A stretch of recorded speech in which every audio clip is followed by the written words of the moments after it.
Assalamualaikum warahmatullahi wabarakatuh. Dalam kegiatan acara peran volunteer atau relawan sangat penting untuk membantu mobilitas dan juga aktivitas saat acara berlangsung. Terlebih untuk audiens difabel yang mempunyai ragam kebutuhan yang disesuaikan dengan kondisi kedisabilitasannya. Kita langsung kenalkan saja bersama Kang Sena. Apa kabarnya Kang Sena? Alhamdulillah. Alhamdulillah. Sehat, Pak. Pandemi awal menyebut apa tuh? Podcast. Kok nyebut apa? Kudu mau lu gua gitu. Lu gue. Ya, ini Kang sangat menarik itu dalam hal relawan ya, atau volunteer. Terlebih lagi untuk difabel. Apa yang membuat tertarik Kang Sena menjadi volunteer? Jadi memang awalnya sebelum masuk ke volunteer difabel, pendidik volunteer yang lain juga, di volunteer anak yatim, terutama gitu. Terus semenjak kenal Oges lah, jadi volunteer difabel ya, dan disitu juga ada pengalaman ya. Banyak belajar juga ya ilmu lah terutama ya. Berarti kalau itu sudah berapa lama menjadi volunteer? Kita kenal berapa lama? Kan sebelumnya Dari 2012 kan ya? Sampai 2013 9 tahun ya? 9 tahun lama banget gitu. Apa dari Kang OGT? Tahu? Justru awal-awalnya karena kenal Oges ya. Jadi ya, sekarang yang bisa membuat tertarik Kang Sena menjadi volunteer apa? Ya apa ya, banyak di penasaran aja gitu tentang kehidupan seseorang. Jadi kalau difabel ya, difabel, jadi kita tahu misalnya difabel yang daksa, jadi dia kehidupan menjalani hidupnya seperti apa gitu. Iya. Dulu pernah kita juga ada pembagian sembako itu kasih ke teman yang netra, dan dia tahu kehidupan di rumah, oh kayak gini semuanya. Jadi banyak belajar tentang kehidupan mereka gitu. Yang belajarnya mungkin berbeda dengan kehidupan saya sendiri gitu ya. Jadi kehidupan mereka yang dengan keterbatasannya itu juga bisa membuat kita jadi banyak belajar. Itu hal yang menarik yang lain, misalkan ada permasalahannya ya, yang sering menghinggap bagi Kang Sena volunteer difabel gitu kan, beragam macam tuh untuk menjadi dari difabel, terutama harus kesabaran gitu kan. Apalagi cara berkomunikasi, nah itu Kang Sena. Ya kalau dari kesulitan kayaknya untuk menghadapi difabel enggak sih ya, kayak karena harus banyak maklum gitu ya, harus banyak memahami gitu bahwa memang mereka memiliki keterbatasan masing-masing gitu. Kadang kalau kesalnya tuh sama orang-orang yang difabelnya gitu, itu yang tidak memahami keadaan mereka gitu. Kadang ketika ada seorang sahabat yang daksa berat pengen sholat di masjid, kadang kursi rodanya jadi bermasalah gitu kan. Padahal kan itu buat mereka sebagai kaki mereka juga gitu kan. Itu pengetahuan-pengetahuan kayak gitulah yang memang harus disebarluaskan sih sebenarnya. Berarti kalau setiap kali menjadi volunteer difabel, apakah perlu di training dulu? Iya, pelatihan. Betul. Jadi tidak semua orang bisa langsung terjun gitu ya. Makanya harus ada edukasinya dulu nih, bahwa kalau misalnya ke difabel berat, ini penanganannya harus seperti ini. Langsung ke netra harus seperti ini, tuli, berbagai macam pasti beda-beda ya penanganannya gitu. Apalagi kalau dulu pas saya lihat netra, pertama lihat kadang orang tuh mau ngebantu tapi caranya mungkin salah gitu kan. Nah pemahaman-pemahaman seperti inilah yang mungkin harus dibagi buat bukan hanya untuk volunteer aja ya, bahkan untuk umum sih, jadi pengetahuan juga. Jadi ketika kita di jalan ketemu mau berbuat sesuatu atau menolong mereka juga paham gitu. Ada bukan protokol ya, ada etikanya ya, etikanya. Ya benar ya, Kang Sena juga selama ini saya sendiri gitu kan, kalau dibantu tanpa etika atau tanpa komunikasikan dulu, yang tadinya malah ingin membantu, malah menjadi membahayakan kebijakan kan.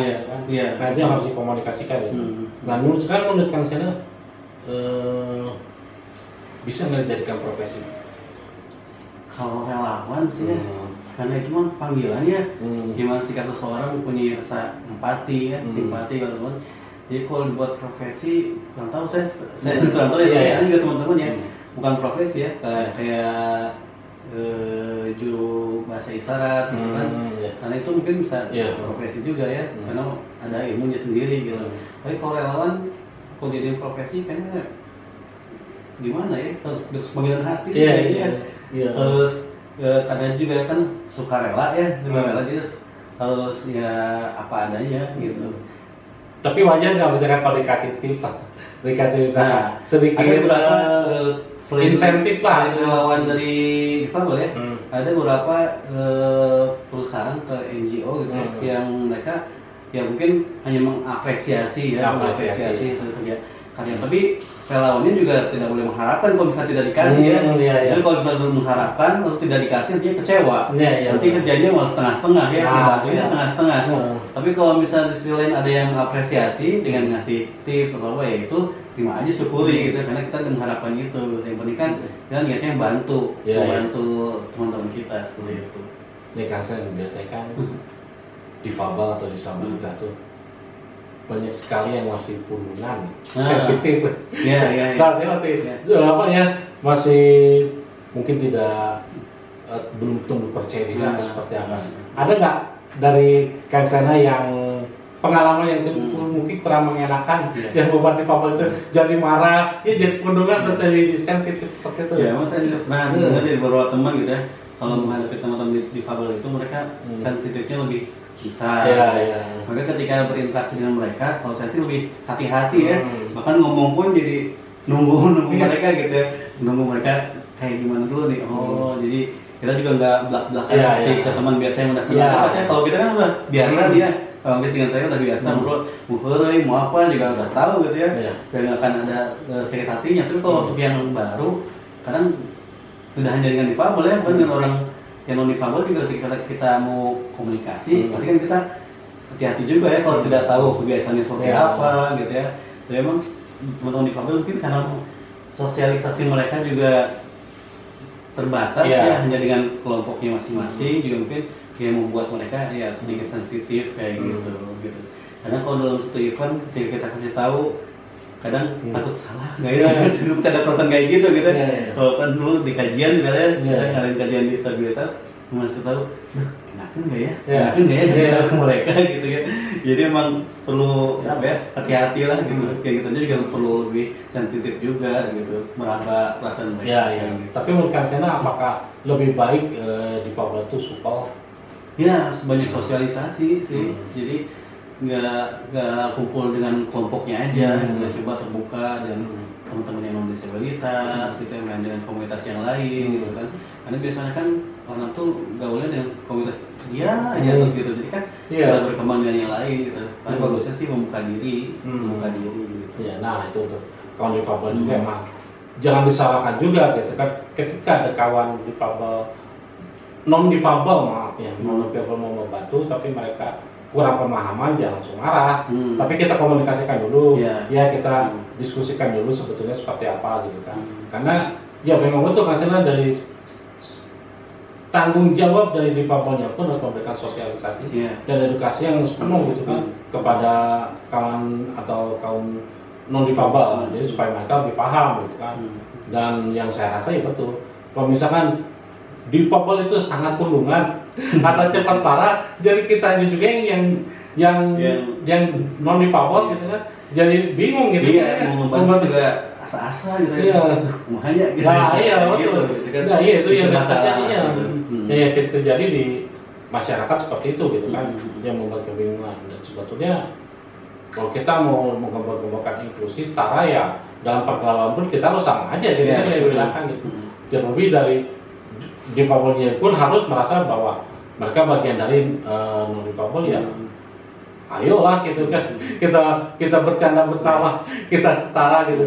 Dan inklusi tapi dalam diri difabelnya juga masih sensitif. Gitu. Jadi terkait inklusi ini mungkin karena difabel sudah apa ya, sudah terbiasa ya. Tapi kadang di teman-teman yang non difabel inklusi ini masih jarang inklusi gitu ya. Nah harusnya juga ini ada apa ya, penjelasan juga dari teman-teman difabel ke non difabel bahwa inklusi ini adalah ramah disabilitas. Betul. Kalau dari teman disabilitas yang sudah paham tentang inklusi, maka berikan pemahaman juga kepada orang-orang yang non disabilitasnya, agar mereka juga paham inklusi apa, jadi bisa sendiri satu sama lain. Gitu. Betul. Nah itu. Dan itu sosialisasinya juga masih kurang ya saat ini. Masih kurang. Dan sebetulnya sosialisasi itu selain tanggung jawab dari difabelnya, ada juga dari pemerintah. Ya, Ya kalau dia kuatnya dari pemerintah daerah atau pemerintah pusat itu kan. Tapi sekarang ini coba Kansela pernah nggak melihat ada sosialisasi inklusi dari pemerintah?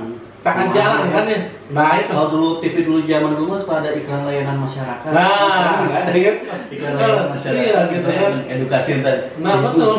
Fungsi jalan kuning di trotoar apa? Iya gitu kan. Gitu. Ya sekarang kayak gini lah kan kita nggak akan pernah tahu yang namanya non difabel tentang apa sih Paralimpik, Paragame. Nah Itu kan olahraga atau perlombaan olahraga untuk difabel. Ya.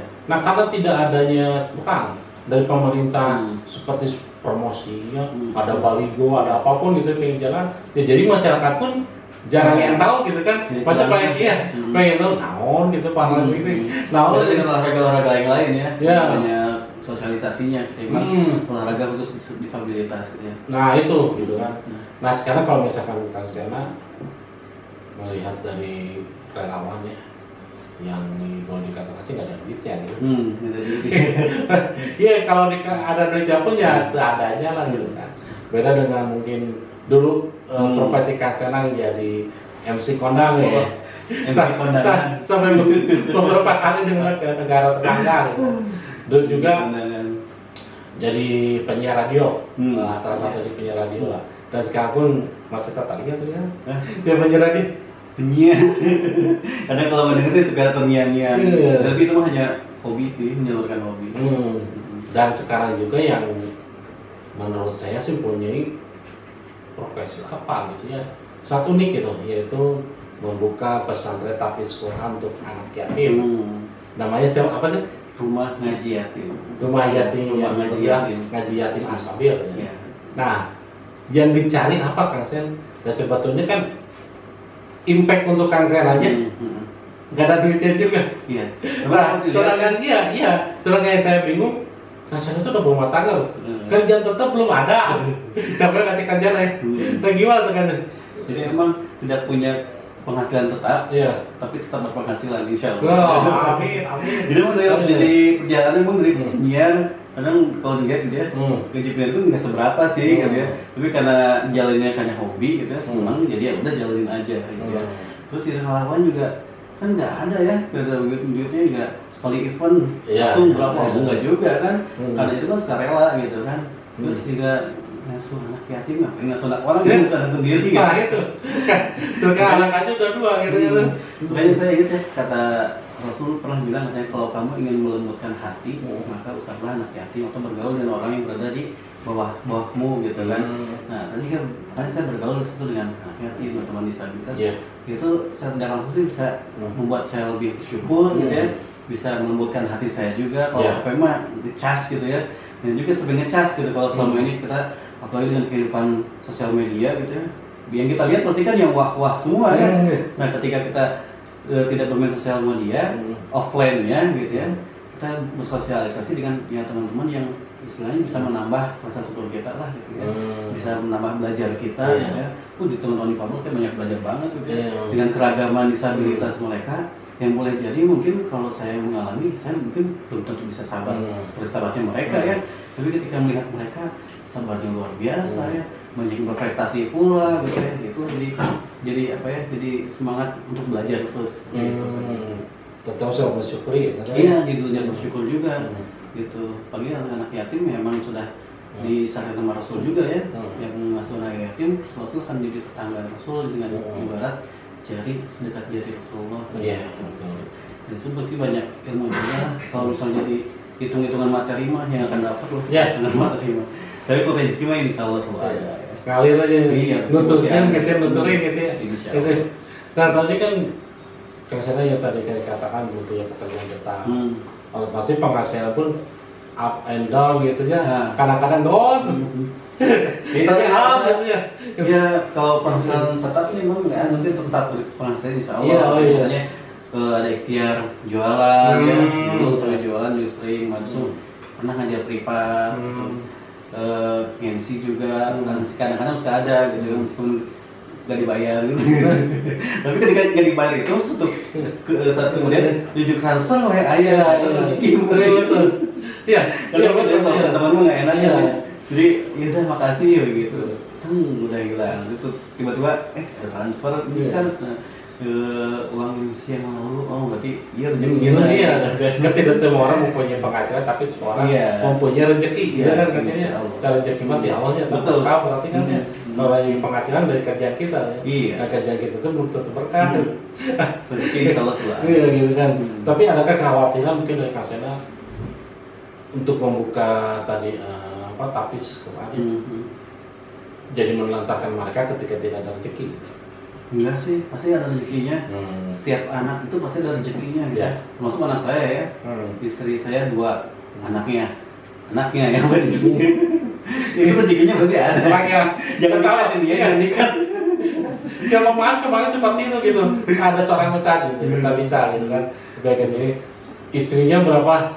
Istrinya udah punya 4 istri. Anak. Istri 4 anak gitu. Oh, wah, saya kaget dikira. Lagi-lagi suatu. Ini juga jadi kaca istri saya 2 Iya. anaknya gitu kan. Nah, tiap anak pasti ada rezekinya. Cuman karena anak yatim yang saya bina atau bukan bina ya, di sama-sama belajar sama saya. Itu kurang lebih ada 30, pasti ada rezeki masing-masing. Karena suatu saat juga saya mikir, aduh ini buat ngasih bulan depan nggak ada nih gimana? Ya uang pribadi udah sering masuk ya, sering masuk ke situ. Gimana? Tapi ya H-1 ada yang transfer buat mereka gitu. Pasti selalu ada sih gitu. Selalu ada. Bukan kita yang jamin ya rezeki mereka mah, tapi Allah yang jamin gitu. Kan bukan anak yatim saja, teman difabel juga atau siapapun juga rezekinya pasti sudah ada gitu.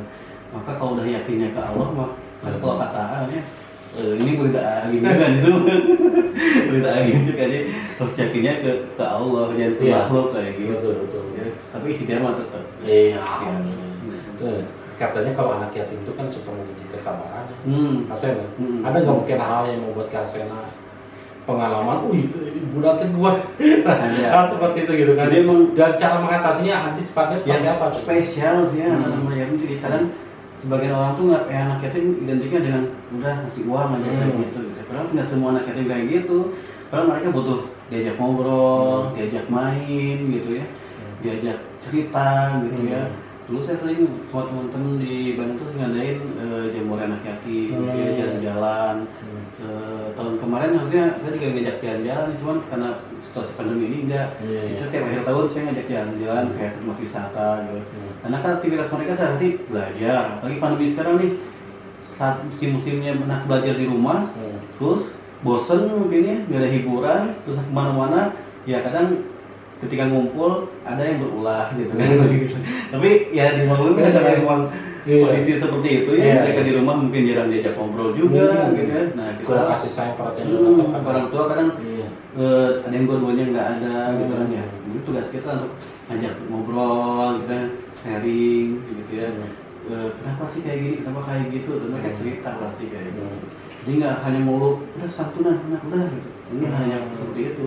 Jadi hanya dikasih materi gitu. Iya, jadi harus diajak ngobrol juga, gitu. Hanya ngobrol cerita, main kayak gitu juga sama-sama.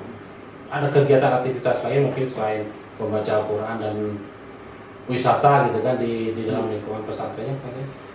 Bukan pesantren yang masih jauh. Nggak apa-apa, itu kan doa buat pesantren Ya Allah. Kan makanya pondok lah gitu. namanya rumah ngaji Yatim, ya. Makanya ini bentuknya rumah sih ya, rumah aja rumah untuk mereka juga. Jadi emang kegiatannya sih baru menghafal Qurannya. Kadang ya itu ada aktivitas jalan-jalan gitu ya. Nah kadang juga ada main panah kayak gitu ya, kayak gitu. So, ada juga Jumat berbagi. Nah Jumat berbagi itu kadang dari mereka jadi berbagi ke yang lain juga. Jadi biar mereka juga belajar, nggak hanya mereka menerima saja, tapi mereka juga berbagi dengan yang lain di Jumat berkah itu. Gitu. Tapi misalkan kalau misalkan kakek harus membagi waktu berarti ya.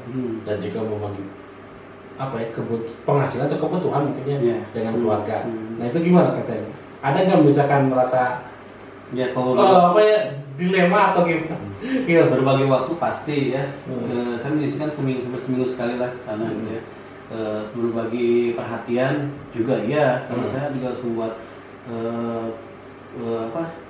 berita tentang mereka, konten-konten buat mereka di sosial media gitu ya, untuk menarik teman-teman yang mau berbagi juga dengan mereka gitu kan. Berbagi penghasilan untuk kebutuhan ya tentu juga sama gitu ya.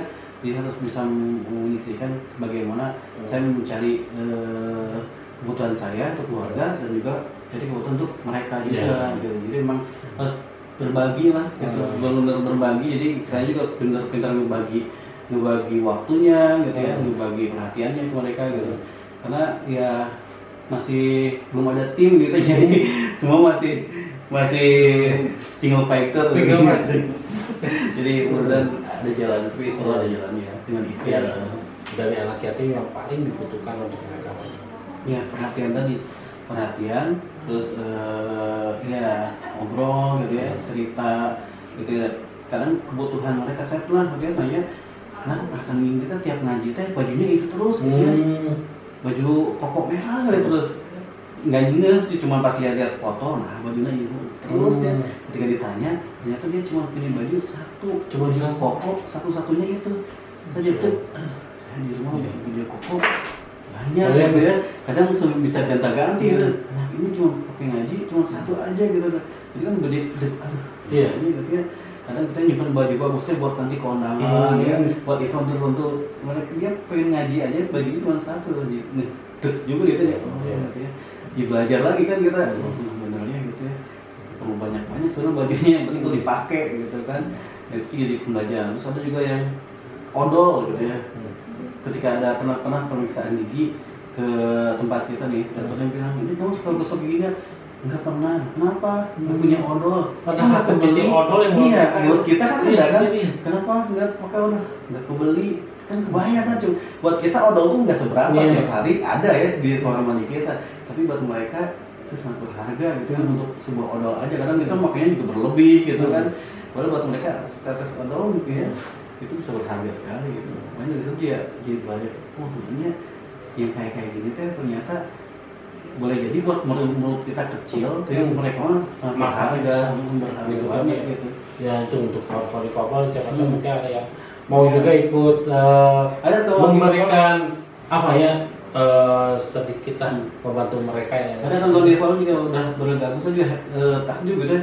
Saya merasa melihat mereka yang keterbatasan, kepedulian juga ada. Gitu.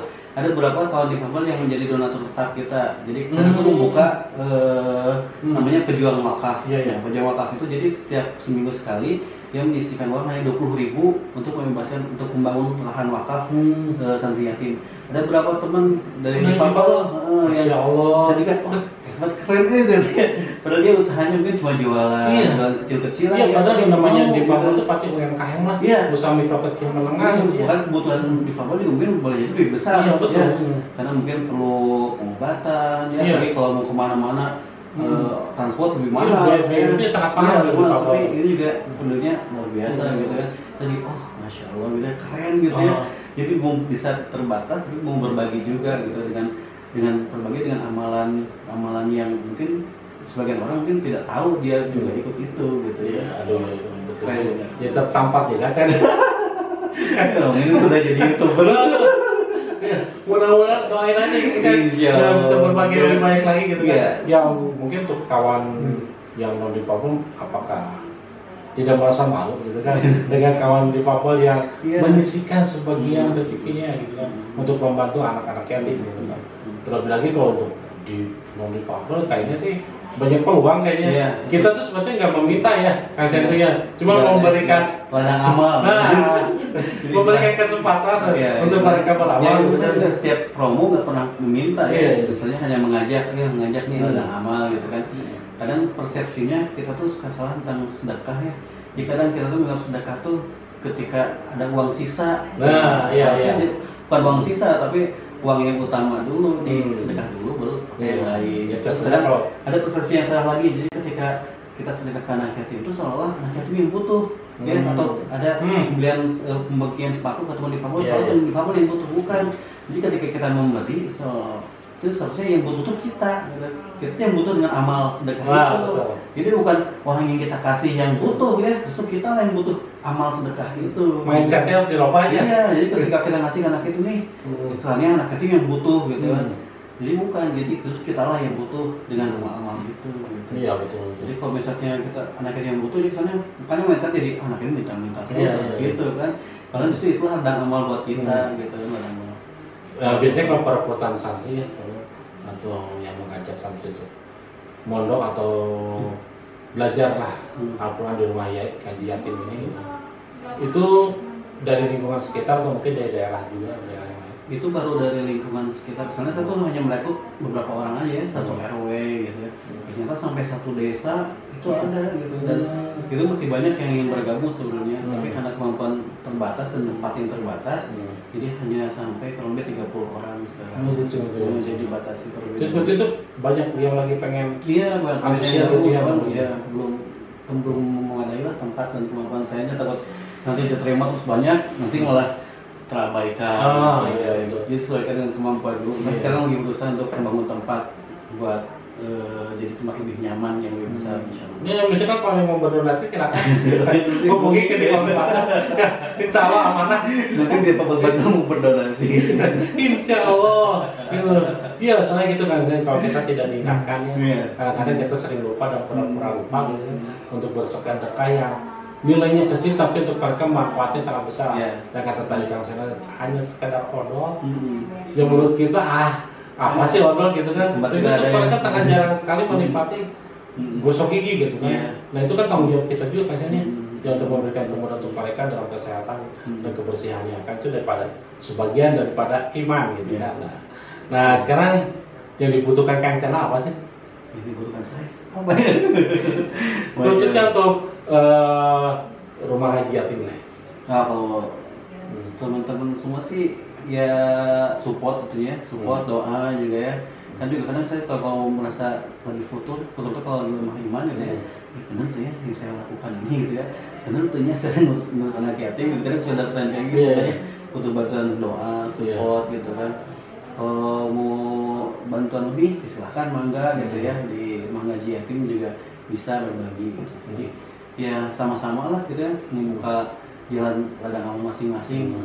Kamu juga pasti punya ladang amal nih dengan membuat kayak gini kan, menyebarkan informasi ya, mengundang orang-orang hebat gitu, menyebarkan ilmu. Nggak perlu ngajar kan, cuma ngundang doang. Biarkan mereka yang ilmu, kita menjadi jalan doang. Sama, tadi kan cuma jadi jalan doang gitu ya. Jadi kurir kebaikan, jadi jembatan amal soleh gitu kan. Ya jangan merasa ini aku saya kita mah hanya sebagai fasilitator aja. Iya betul. Ini juga pahalanya insya Allah ditonton sama banyak orang. Mudah-mudahan sampai tertarik. Amin. Insya Allah. Jadi kan lebih mudah juga untuk memberikan donasi gitu kan. Insya Allah. Iya, kalau kita tidak bantuan dari Allah, udah siapa lagi gitu. Iya, betul. Jadi kan kita hidup tuh semuanya apapun masalah dan keresahan sebenarnya kepada Allah. Itu mungkin yang membuat yang sekarang yakin ya, membuka rumah ngaji yatim ini. Baca yakinnya seperti apa nih kata yang karena orang kan ada up and down-nya gitu kan. Jadi lagi yakin tiba-tiba jadi kalau saya kajian sih ya perbanyak ilmunya juga ya, terus banyak terus belajar juga, belajar cari ilmunya, terus ya nanti keyakinan kalau ini pasti insya Allah nambah gitu kan. Makanya benar-benar banyak belajar ngaji juga kan, karena udah bisa di mana-mana ya, di YouTube ya, aliran YouTube pakai handphone banyak gitu. Tidak ada latihan, tidak ada pengajian, jadi cari ilmu gitu kan. Dengan nonton kayak gini ya mungkin kalau ada ilmunya ya tolong kan subscribe gitu kan. Pasti kan cari ilmu kan bisa di mana-mana sekarang. Dengan teknologi sekarang sangat dimudahkan gitu. Ketika ilmu sudah dapat, nanti juga insya Allah keyakinan juga makin bertambah gitu. Sangat penting nggak untuk anak yatim belajar ilmu teknologi? Ya, karena sekarang juga belajar di rumah kan pakai daring ya, pelajaran jarak jauh itu, pakai handphone juga. Mungkin untuk sebagian anak-anak sih ada yang masih belum bisa gitu ya, belum bisa karena kemampuan yang terbatas. Jadi masih ada yang mesti ke sekolah ngasih tugas bolak-balik kayak gitu. Dan mungkin fasilitasnya terbatas ya. Fasilitas terbatas. Nah, seperti misalkan di rumah ngaji yatim untuk IT-nya lah. Ya, Ya, belum saya belum. kantor. Ya, Belum. ya mudah-mudahan siapa tahu ada yang ngerti. Ini kan untuk memudahkan juga gitu ya, semua lapisan masyarakat. Iya, itu lebih canggih di sini nih. Kalau teman-teman lihat di studionya Kak Okes, ini lebih canggih. Ada produsernya. Oh, ada produser. Nah, asal kita tahu ada produsernya tunggu donasi gitu. Ada sih temen yang ngajakin, cuman waktunya, Hmm. waktu itu tuh kadang siaran tuh ya harus malam gitu ya, siang tuh terbatas kan aktivitas juga, banyaknya waktu malam, dan itu juga kadang waktunya lumayan ya, kadang siaran cuma 1 jam, berangkatnya lebih dari 1 jam.